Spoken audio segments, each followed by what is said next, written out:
All right, let's try and continue the discussion now as to the outrage across the country, and we're joined by ANC National Spokesperson Pule Mabe. The understanding is that we also have the leader of Inkatha Freedom Party, Mr. Xoli Mngambi, here. Mr. Mabe, thank you very much for your time. Two matters that I would like for us to discuss. The first one has to do with the power crisis in the country. As things stand, you are the party in government. There are mounting calls for the president to address the nation on this. What is Luthuli House saying about this crisis we face? Xoli, we are as concerned as many other South Africans are. And I'm sure that at the right time, once we have gathered all of the information through our own national officials, we will be able to communicate a clear position of the African National Congress. We have taken a view that in light of the magnitude of the crisis facing the public out there and all manner of issues that are going on the ground, we allow the top leadership of the ANC in the form of the national officials to be able to lead in this regard and provide the necessary direction.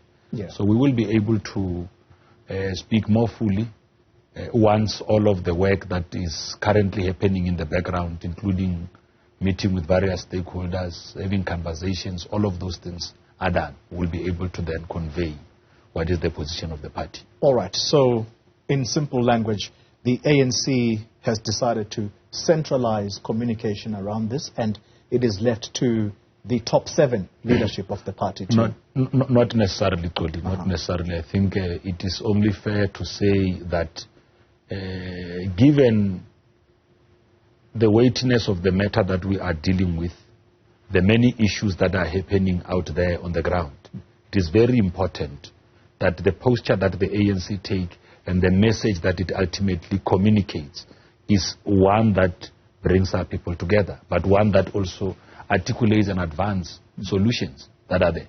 It's not just about us coming out and making announcements. You know, we have to make sure that whatever we communicate is consistent with what is obtaining on the ground.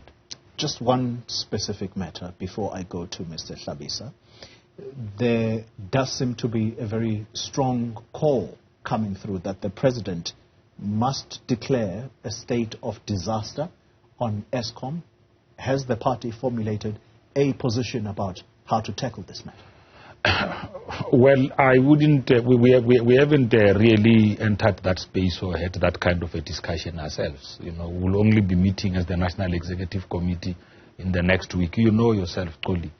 You know, part of, as we're coming here, the issue that we thought we were going to be dealing with has got to do with political killings. Of course, we're not going to ignore the issue that is out there in the public.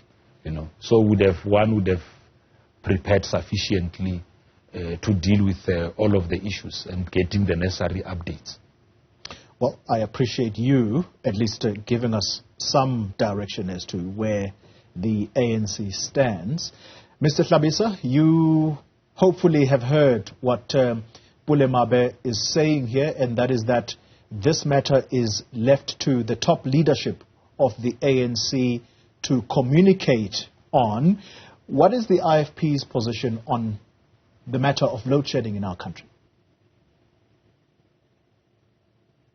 Good morning, Xoli, and the viewers of the Newzrom Afrika. Let me begin firstly by saying understand what he is saying. He cannot come to your program and say he only came for the political killings, not prepared for the crisis, which he knows very well, unless he is running away from taking the responsibility. The IFP is of the view that the ANC has been asleep on duty on the issue of electricity and the challenges around electricity. It is 15 years now, only worse every year. and the ANC should have declared a state of emergency as a government. The president of the country should have declared an crisis as a country.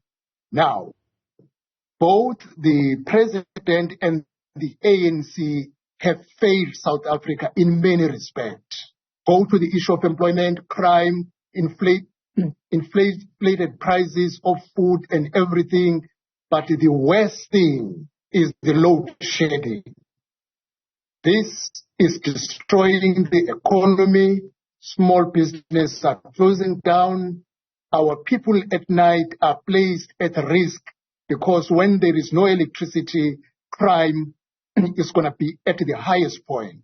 The IFP is calling upon the president to declare a state of emergency and mobilize all resources as it was done during the COVID-19 to ensure that load shedding is brought to an end. This is possible. The government must mobilize all technical and engineers the country can afford and even request support from other countries to assist in as short as possible time in dealing with the crisis around energy. And the government must remove the red tapes on the supply chain management process. It takes too long to procure just one part that is broken to fix a generator because the process is too long. Before you get the equipment, you must pass 10 stages or more than 5 stages. Mr. Hlabisa, I hope, all right, I'm told that Mr. Velenkosini Hlabisa, that line to him, patchy as it was, but at least we have got the gist of where the IFP stands, and that is that the ANC has been fast asleep, including its president. It's been 15 years with this issue of load shedding in the country, and they are of the view that a state of emergency must now be declared on Eskom. While we are going to move on from this issue of load shedding, Mr. Mabe, I can't not give you a right of reply around the failures of the ANC. You've heard Mr. Hlabisa. He says your party has been fast asleep at the wheel on this. It's been 15 years and still counting. Well, it's quite unfortunate that we want to reduce an issue that affects the nation so much to political gymnastics. It's not necessary. We know that every time when there's what looks like a challenge or a crisis out there, even in our own SOEs, it tends to create an opportunity, because we're going to general elections next year, let's face it. It creates an opportunity for political parties to make all manner of statements to try and prepare the ground for themselves. So we're very much alive to those kind of realities. With the greatest of respect, Mr. Mabe, yes. I doubt that South Africans, I am going to let you finish, but I doubt very much that this is about political posturing. As you have heard, Mr. Hlabisa, this is a matter that's gripped the country for 15 years now, and surely you can't say simply because this is a year preceding the elections in 2024, this is about I wanted to give context brownie points. I wanted to give context to my statement. The president of the IFP makes a point. He says that we can't say when we came here we were not prepared. We were only here to just talk about political killings. That's a very unfortunate statement, because we are saying we recognize the magnitude of the problem that is before us. And we have taken a posture that it is only proper that we allow proper processing of all of this, so that when the voice of the ANC comes out on a matter such as this, is one that explains a clear position of the organization. We are not defensive. Where there are challenges, we acknowledge those. But then we brief the public on what is being done to attend to this challenge. So that assumes then, very briefly, that the president is going to address the nation at some point. Well, we can't, that is one issue that we can't really say is not possible. It's also possible that one of the things that could be happening could include the president addressing the public as well on a package of measures that are being undertaken. We expect that to happen as well. All right, Mr. Mabe, let's pause on that issue. When we return, we focus the attention on the murders that have taken place.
You're watching Newsfeed AM. All right, we are still in studio joined by the spokesperson of the African National Congress, Pule Mabe. Mr. Mabe, let's hone in now on the murders that have taken place in the area of Mkhondo in Mpumalanga.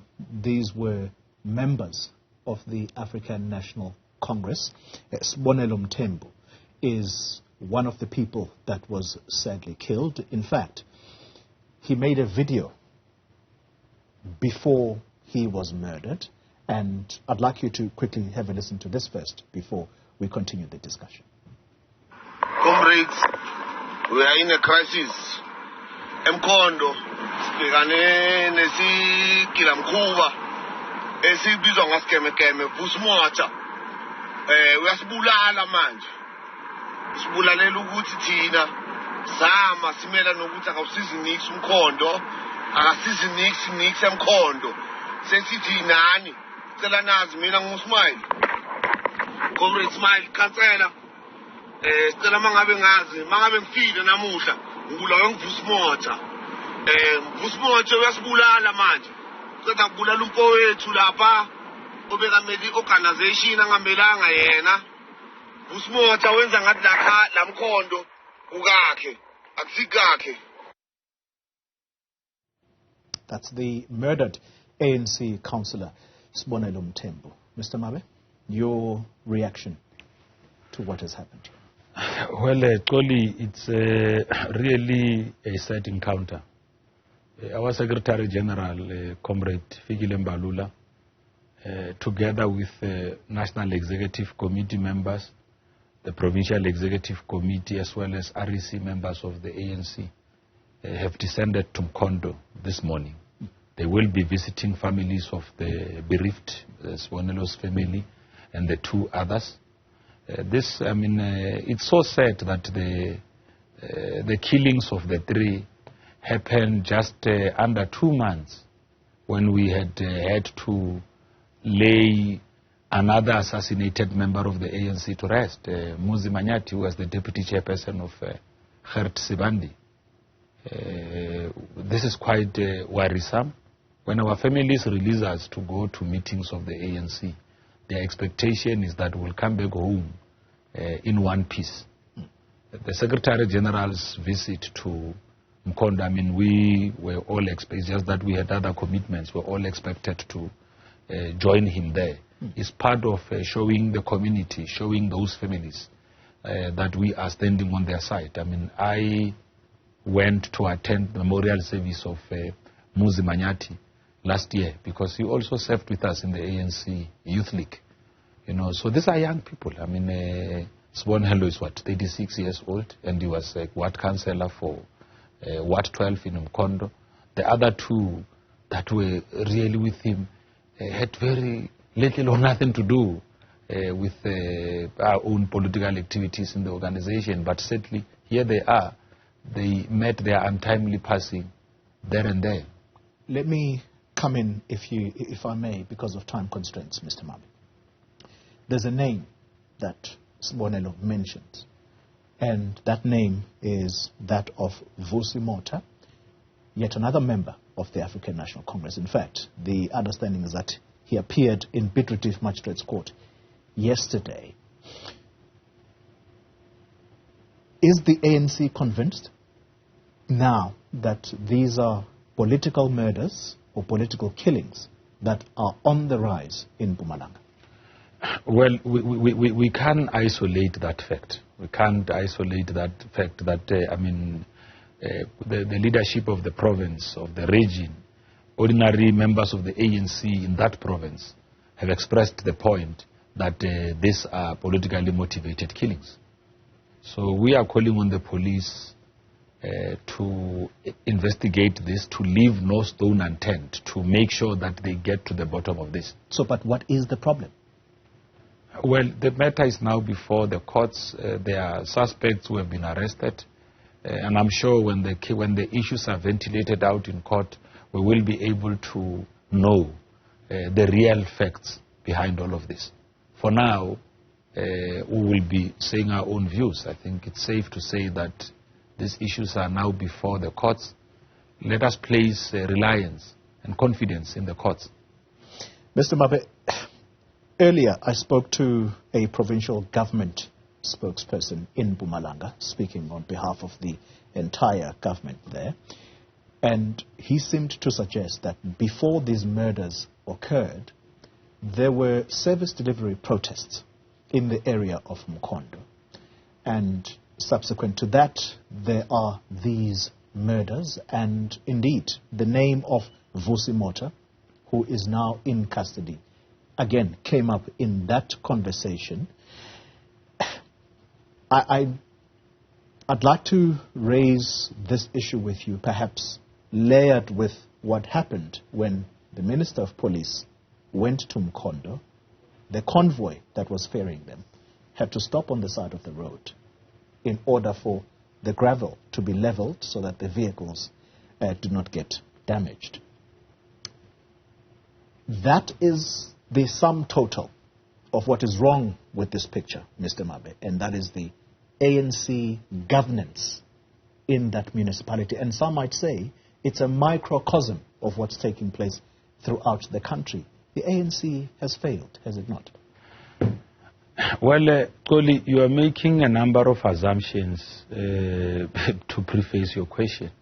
One of the assumptions you make is that roads were being re-gravelled so that cars don't get damaged. That's an assumption, because I don't think that unless you were there and unless you spoke to... A colleague was there who actually recorded this. No.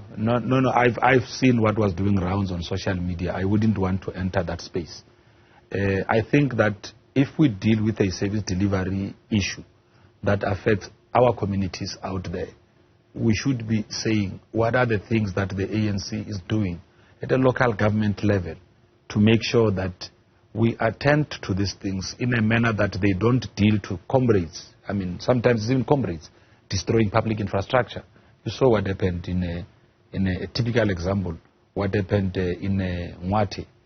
You know, when a community gets angry, they turn their anger into the house of the mayor's parents' house. I mean, you don't do that. I mean, Comrade Victoria De Beer just took over as a mayor almost a year ago. Already, historic problems of water and all of that in the area are placed right on her shoulders. And yet she did explain what are the things that they are going to be doing to try and attend and address all of that. Mr. Mabe, hopefully we are going to dedicate more time to these discussions, because that is what people view as a picture that has been there for some time. It's not only showing now. The picture of ANC infighting, but that sometimes cascades into the governance levels, where people are left with nowhere to turn for help. But let's leave the conversation there. Thank you very much for coming through. Okay. Pule Mabe.